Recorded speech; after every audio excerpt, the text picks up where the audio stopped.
You don't need a luxury kitchen to prepare gourmet meals. I wanted a little on the sticky side. With a modest kitchen and some standard equipment, you can cook food that you would be proud to serve. There is my shrimp. All you need is a few helpful kitchen techniques, the ability to follow a recipe, a passion for food, and a fascination with cooking. Just follow along the rib cage. That is so good. My name is Dennis.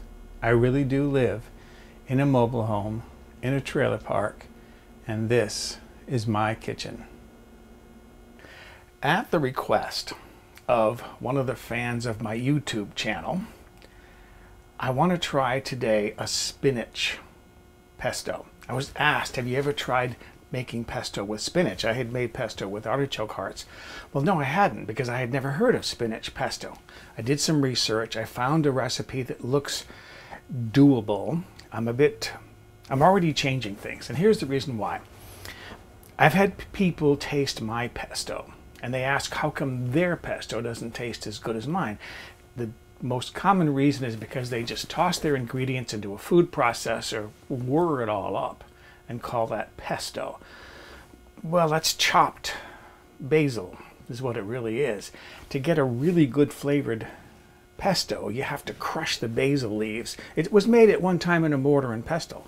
You'd crush the leaves to get the juices flowing from the leaves. You'd break down that cell structure, and that juice is what would give the pesto a nice basil flavor.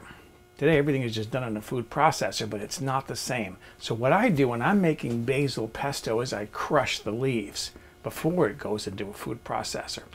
So I got to thinking, what if I did that with the spinach leaves? What would the spinach pesto taste like?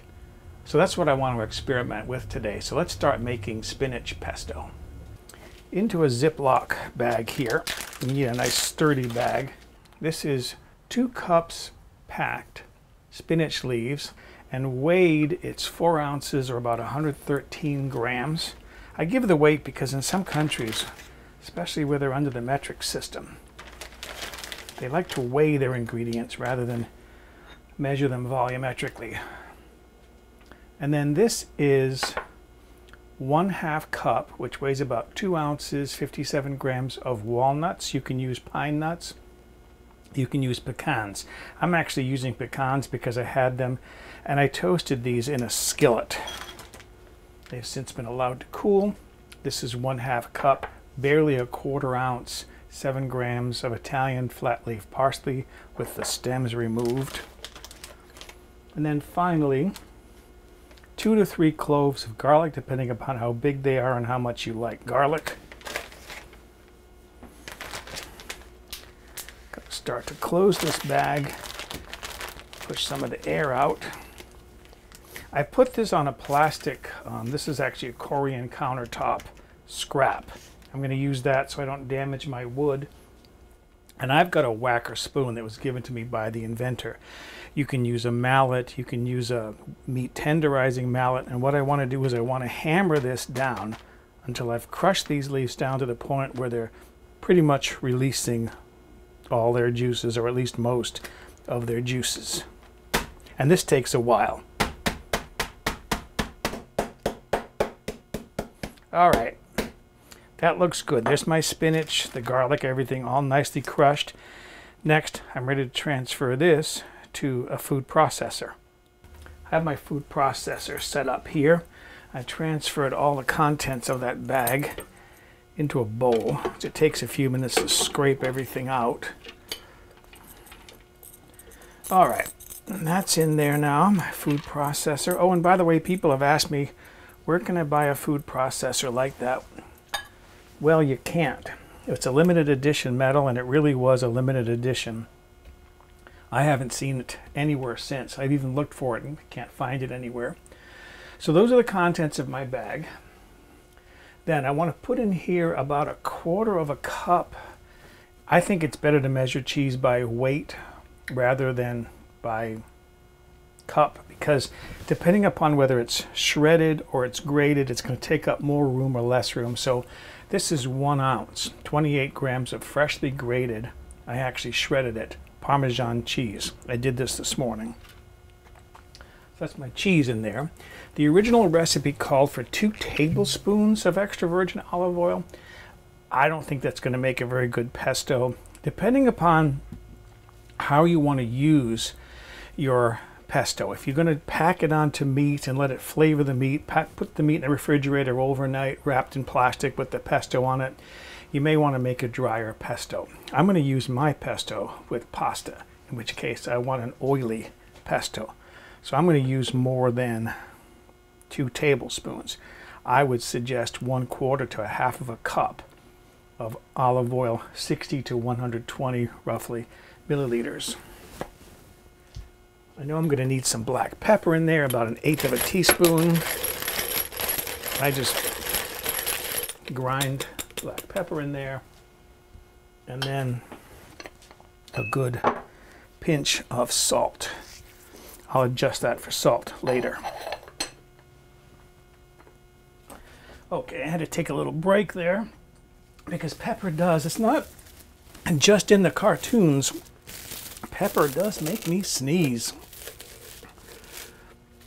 And then because I like to do this, I put a barrier on there which keeps the lid clean. Lock that in place.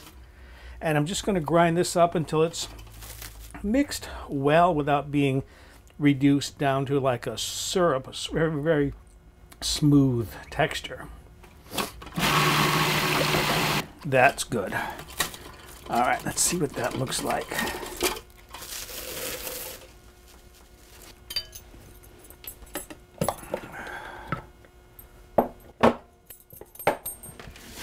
Set that aside.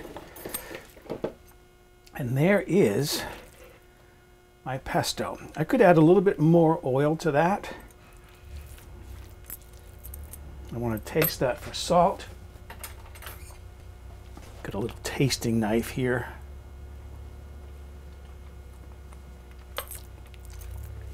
Now that's perfect. I'm not going to add any salt. So I'm going to transfer this to a bowl, and I'll probably add a little more oil to that.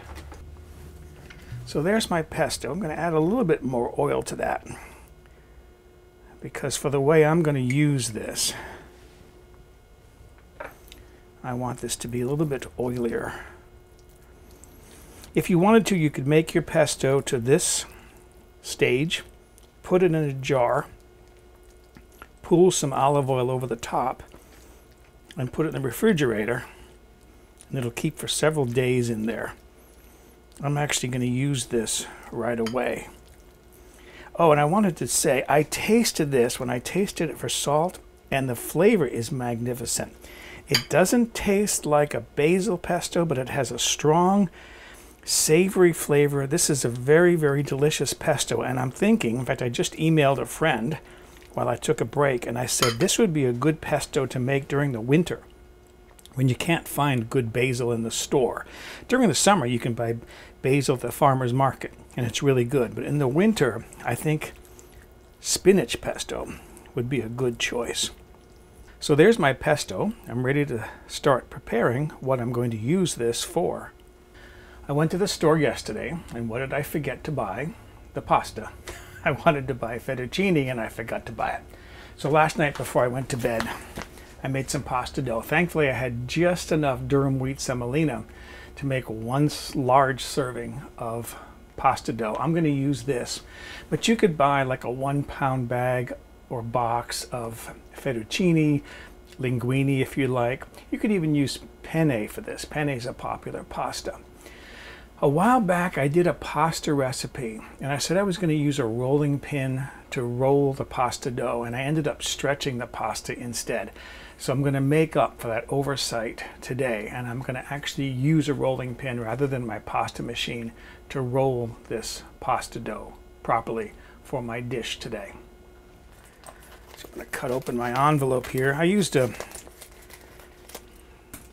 vacuum sealer to seal my pasta dough because the more you do to keep the oxygen out, the better the color stays. With it vacuum sealed, you can keep it for days in the refrigerator. I've got a flour duster here. You don't want to put a whole lot of flour on it because it'll give it a kind of a slimy surface. If you work too much flour into the surface, you want just enough to keep the dough from sticking. You can always add a little more flour. All right, and here's my big rolling pin that I rarely ever use. I bought this a while back to use in videos, but I never use it.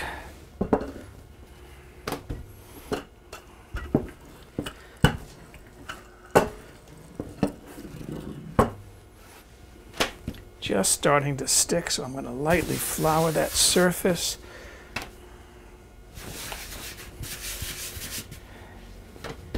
It's not difficult at all to roll your pasta with a rolling pin.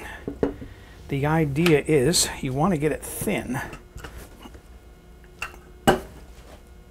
So keep working it. Then you get to a point where it just doesn't seem to want to get any larger. That's a pretty good indication you've got your dough as thin as you can get it. And I think that's it.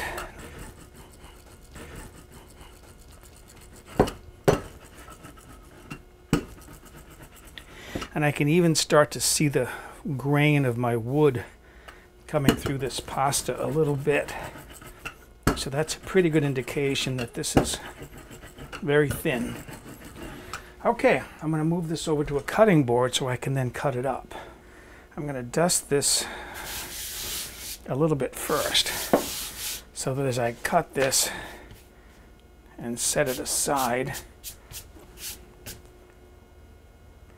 it's less likely to stick.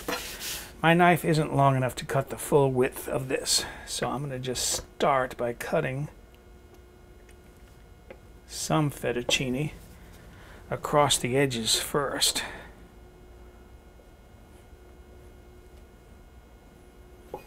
Like so. And then plenty of knife width there. Just going to cut these into long noodles. They don't have to be exactly the same width.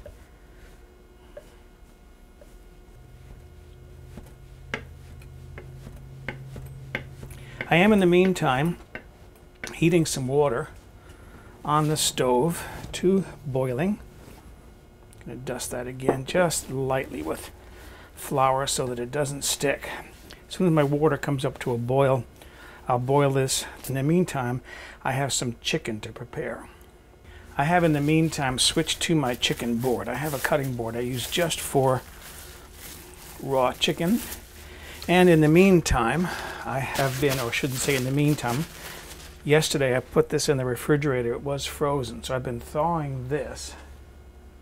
I think I can use the same knife. And I want to cut this up. This is a 12 ounce to 14 ounce, which is 340 to 400 grams of chicken breast, boneless. I filleted a couple of chickens the other day. I want to cut this up rather than cutting it across because I think it'll break up more easily.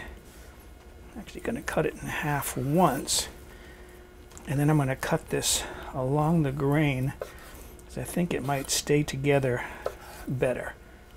Cutting this kind of thin, but not paper thin.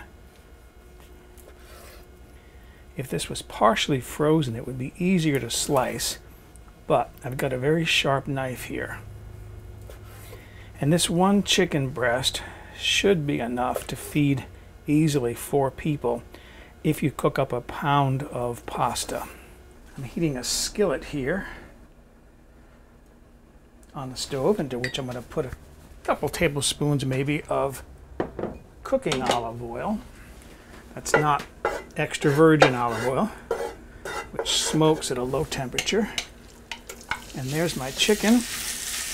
And I'm just going to cook this until it's white, so it changes color. I don't want to brown this. I don't want to overcook this. And I'm going to put a sprinkling of salt in there. I just want to cook this till it's cooked and tender. I don't want to make this tough because chicken breast can overcook easily and then it becomes dry and tough. I want this to be tender. So my chicken now is done. I took that off the heat. I'm going to add some of my pesto here. Quite a bit, because that's also going to be the sauce for my pasta. And I'm making a mess. That's all right. I can get a little bit on the stove.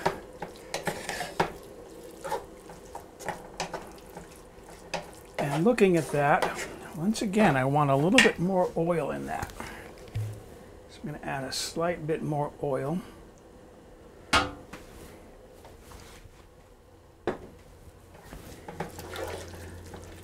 Oh, look at that. Doesn't that look delicious? My pasta is cooking. That'll be done in about 30 seconds. It's just coming to a boil. And I'm going to move about 3/4 of this out of this pan because this is enough for 4 people, but I only had enough pasta flour to make enough for 1 serving. So I'm going to transfer some of this out of here. So there is my pasta going in now. And I want to just turn this to coat that pasta with the oil and pesto. Get the chicken stirred in. And this is ready to plate and serve. Okay, to plate this, I actually had enough pasta for 1 really big serving. Should I put it all in there? Oh, why not? Might as well put it all in there.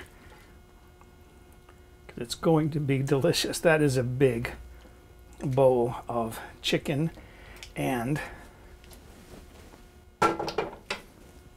spinach pesto. And then for garnish, I shaved a few flakes of fresh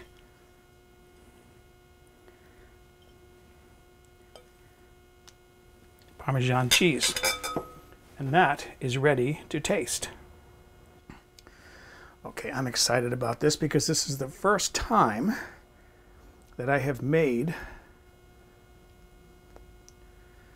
spinach pesto. Oh, on pasta, it is very good. When I get a piece of my chicken here with my fettuccine.